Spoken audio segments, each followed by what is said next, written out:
Ogmandino, in The Choice, published by Bantam, wrote, "The greatest legacy we can leave our children is happy memories.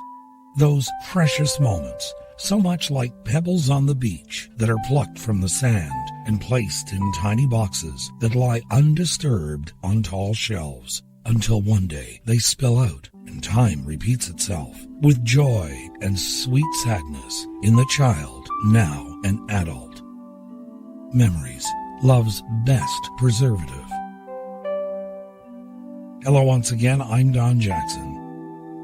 Have you ever stopped to consider all that we could learn from crayons? Someone once said, some are sharp, some are pretty, some are dull, some have weird names, and all are different colors. But they all have to learn to live in the same box, just the same as we do. I've been thinking a lot about boxes since the holidays. All of those beautifully wrapped boxes, embellished with ribbons and bows beneath the Christmas tree or on the holiday table. We had to wait until either Christmas Eve or Christmas morning to be able to tear open those boxes to see what they contained. I have a few more. In fact, they're yours. I placed them at the back of the tree, waiting for just the right moment, and here it is. Would you like to take a look at what's inside this first one?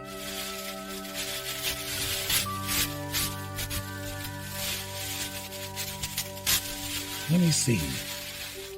I think it's something to help you find your way.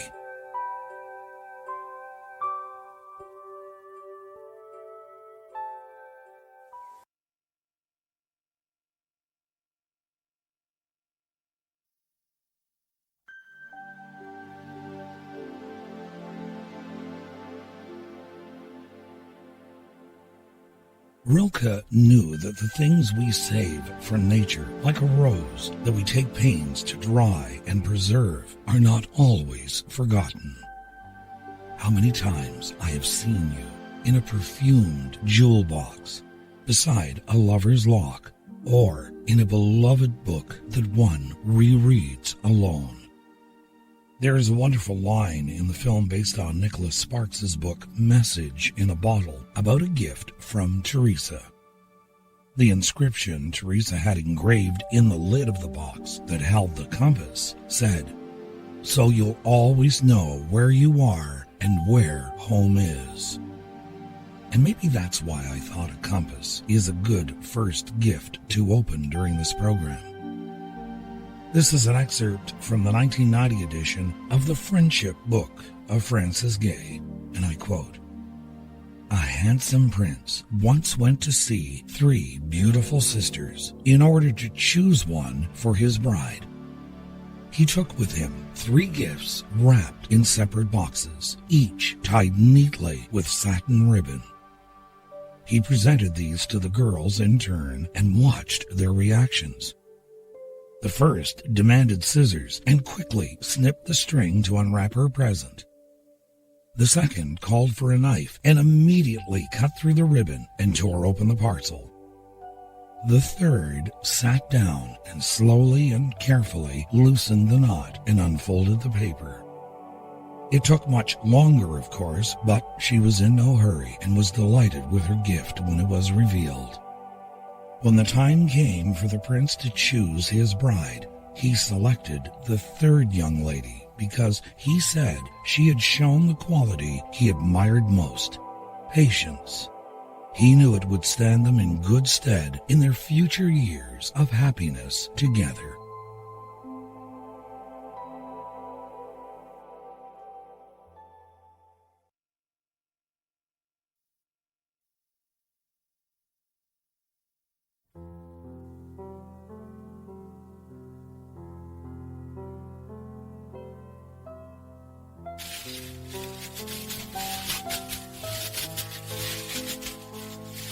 Let's open this box and see what's inside. There doesn't seem to be anything inside. Which reminds me of this, and I quote, "The story goes that some time ago, a man punished his 3-year-old daughter for wasting a roll of gold wrapping paper. Money was tight, and he became infuriated when the child tried to decorate a box to put under the Christmas tree. Nevertheless, the little girl brought the gift to her father the next morning and said, "This is for you, Daddy." He was embarrassed by his earlier overreaction, but his anger flared again when he found the box empty. He yelled at her, "Don't you know when you give someone a present, there's supposed to be something inside it?" The girl looked up at him with tears in her eyes and said, "Oh, Daddy, it's not empty. I blew kisses into the box, all for you." The father was crushed.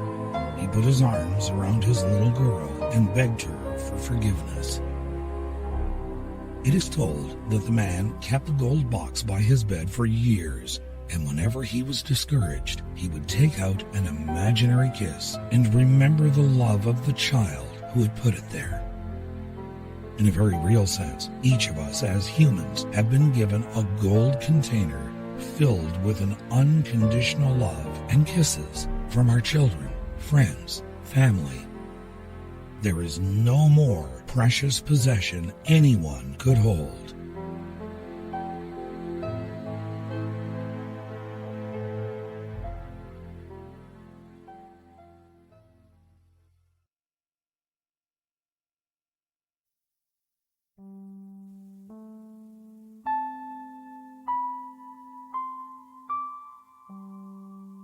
Well, now I have two boxes, one in each hand.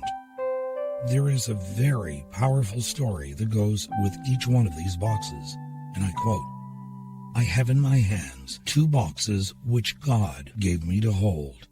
He said, 'Put all your sorrows in the black and all your joys in the gold.'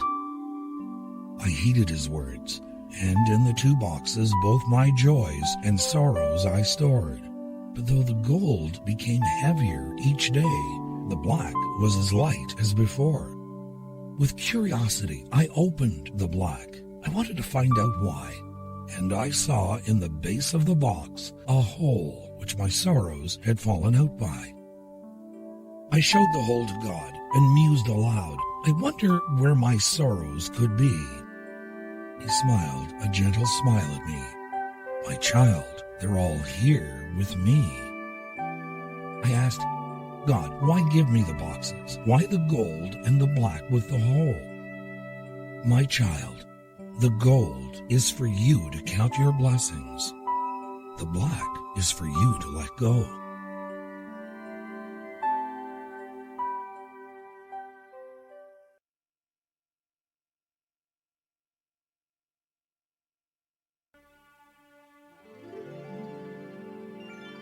When I was recording my Christmas vignettes, The Heart of Christmas, one of the quotes I stumbled upon was from a writer who wished that every day could be Christmas. Every day when we wake up in the morning and we are presented with a brand new day, it's like being presented with an unopened gift. What are we going to find when we tear off the wrapping and open the lid of that box? One author thought that we're given a huge box on the day we are born. This is an excerpt from the late Leo Buscalia's Valentine book, Living, Loving, and Learning. He writes, and I quote, I like to think that the day you're born, you're given the world as your birthday present. A gorgeous box wrapped with incredible ribbons. Some people don't even bother to open the ribbon, let alone open the box. And when they open the box, they expect to see only beauty and wonder and ecstasy. They are surprised to find that life is also pain and despair. It's loneliness and confusion. It's all part of life. I don't know about you, but I don't want to pass life by. I want to know every single thing in that box. This little box is named Pain. Well, it's mine too, and I'm going to open up pain and experience pain. And this little box is marked Loneliness. You know what happens when I open the box marked Loneliness? I experience loneliness. And when you tell me I'm lonely, I can understand a little about your loneliness. and there we can come together and hold each other's lonely hands. I want to know all of those things because I know I can also learn rapture. If it's there, I will find it." End quote. And that has to be the most wonderful gift of all, life.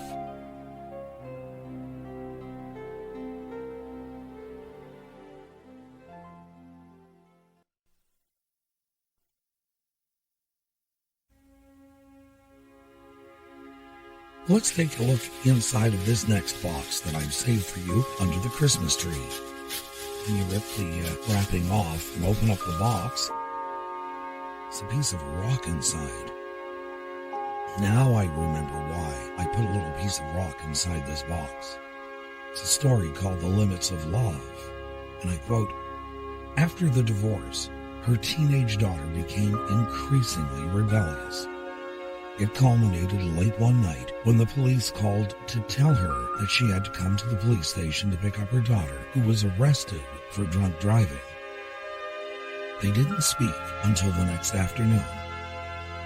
Mom broke the tension by giving her daughter a small gift-wrapped box. Her daughter nonchalantly opened it and found a small piece of a rock.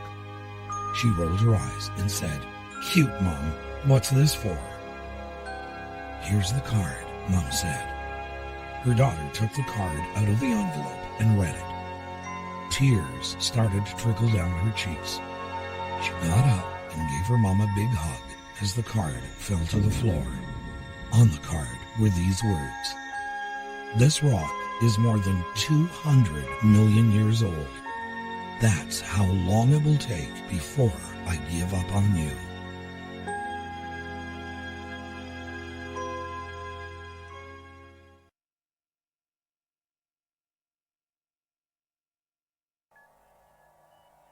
At Christmas or on a birthday, we spend more time looking at the wrapping on the box than actually the box that contains the gift itself. In order to construct a box, you must follow one of the most fundamental rules of the universe. Scott Russell Sanders from The Paradise of Bombs, published by the University of Georgia Press, wrote, "There is a mystical virtue in right angles. There is an unspoken morality in seeing the level and the plumb. A house will stand. Table will bear weight. The sides of a box will hold together only if the joints are square and the members upright. When the bubble is lined up between two marks etched in the glass tube of the level, you have aligned yourself with the forces that hold the universe together." End quote. There is a way to ensure that box is filled with whatever is needed in this life. This was written by Chuck Poole. It's called The Box You Built with Pride. Into a box of friendship, to ensure that it is strong, first, a layer of respect on the bottom does belong. Then, to the sides, attach in the corners where they meet several anchors full of trust, devoid of all deceit. The height of friendship can be measured by the sides of 4, so make them all a larger cut, and the box will hold much more. Now, fill it up with courtesy, honor, and esteem, understanding, sympathy, and passion for a dream. Add to that your honesty, emotions, joy, and love. And since they're so important, place them up above. But leave the box wide open so all can see inside to learn what makes a friendship work. The box you built with pride.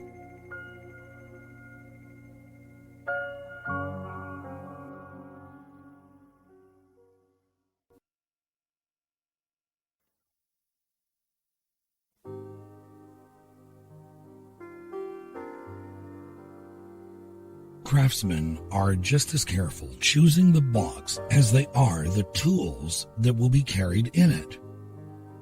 Anne Lamott from Traveling Mercies, published by Pantheon, wrote that adults had some inner toolbox full of shiny tools.